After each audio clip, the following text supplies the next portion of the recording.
మాదక ద్రవ్యాల రవాణా అమ్మకాలపై నిఘా పెంచాలని జిల్లా కలెక్టర్ బాదావత్ సంతోష్ పోలీస్ మరియు వివిధ శాఖల అధికారులను ఆదేశించారు. పెంచిన పోలీస్ యంత్రాంగం మత్తు పదార్థాల నిర్మూలనకై సమిష్టిగా కృషి చేద్దామని, అన్ని శాఖల సమిష్టి కృషితోనే మత్తు పదార్థాలను జిల్లాలో సమూలంగా నిర్మూలించగలమని, కళాశాలలో పాఠశాలలో యాంటీ డ్రగ్ కమిటీలను ఏర్పాటు చేయాలని, జిల్లాలోని ప్రతి ఒక్కరికి మత్తు పదార్థాలు గంజాయి వల్ల కలిగే అనర్థాలపై అవగాహన కల్పించాలని, వ్యవసాయ అధికారులు మారుమూల గ్రామాలను సైతం తనిఖీ చేసి పంటల వివరాలు నమోదు చేయాలని, జిల్లాలో పూర్తిగా మత్తు పదార్థాలు నిర్మూలించేందుకు అన్ని శాఖల సమన్వయంతో ముందుకు వెళ్లాలని మీడియా సమావేశంలో నాగర్ కర్నూలు జిల్లా కలెక్టర్ బాదావత్ సంతోష్ తెలిపారు.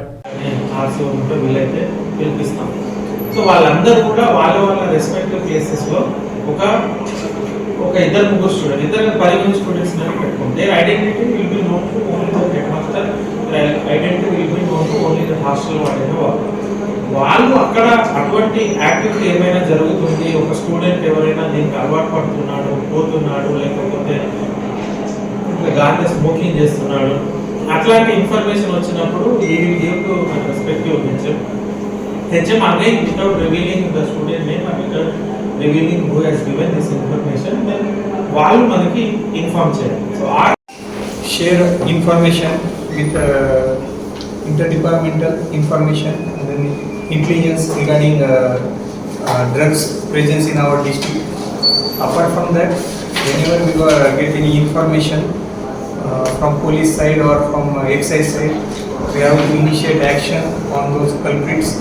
So our Nagar Karnool district does not follow on any transport route or from our district. This transportation of drugs in all till now department will under. So ప్రతి ప్లేస్ లో ఈ awareness camp అనేది జరగాలి.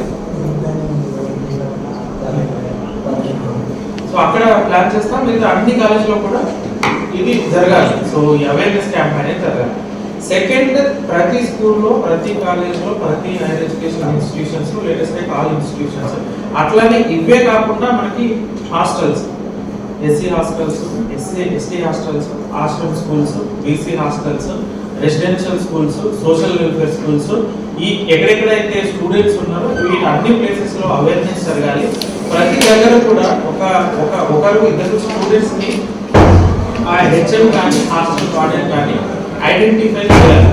ఎట్లా అంటే వాళ్ళు మనకి direct చెప్పడానికి ఇది లేకుండా ఈ స్టూడెంట్ ఎవరనేది నోబడీ ఉన్నాం, only that HM will know, hostel warden will know. So ఆ రకంగా వీళ్ళందరూ వచ్చినప్పుడు అదే